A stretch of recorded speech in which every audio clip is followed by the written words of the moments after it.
అంటే ఈవిడికి దస్తగిరో ఎవరో దేవిరెడ్డి శివశంకర్ రెడ్డి ఇదంతా చేయించిందని తెలిసింది అని చెప్పాడు ఇందులో వన్ ఆఫ్ ద నిందితుడు. అది చెప్పినప్పుడు అది తర్వాత మార్చారు అప్రూవర్ కింద. ఆ మొక్క చెప్పడం వల్ల దస్తగిరి లేకపోతే ఇంకోళ్ళు ఏదో పేరు అప్పుడు వచ్చింది చర్చకి. చెప్పాక ఈ అమ్మాయి వెళ్ళి జగన్కి ఆ మొక్క చెప్పిందని సిట్టు ఆ విధంగా రేపు చేయొచ్చమని. అప్పుడు దేవిరెడ్డి శివశంకర్ రెడ్డి వీళ్ళ కుటుంబాలకి ఇద్దరికి కూడా సన్నిహితంగా ఉండేవి.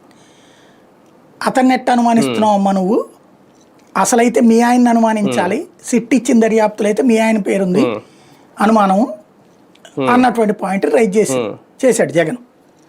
ఇక అక్కడ నా భర్తనే తీసుకొస్తావా అన్నటువంటిది ఇక్కడ.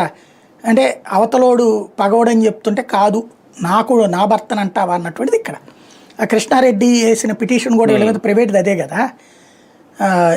నన్ను కొట్టించారు ఆ తర్వాత ఏంటని ఇదని అడగడానికి వెళ్తే వాళ్ళు చెప్పినట్టు నువ్వు సిబిఐ చెప్పినట్టు అంటే అట్లేంటమ్మా అంటున్నప్పుడు వదిలేసేయమని చెప్పి ఆయన అంటే వాళ్ళ ఆయన అట్టయితే నువ్వు పోతావు జైలుకి అంది అని చెప్పి అనుమానం వ్యక్తం చేశాడు కృష్ణారెడ్డి తన వాంగ్మూలం. తను ప్రైవేట్ కేసు కూడా వేసాడు దాని మీద.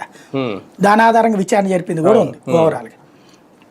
కాబట్టి వివేకానంద రెడ్డి మర్డర్ కేసులో సునీత కోరుకునే దర్యాప్తు ఏంటంటే మేబీ ఇప్పుడు సిబిఐ దర్యాప్తు సుప్రీంకోర్టు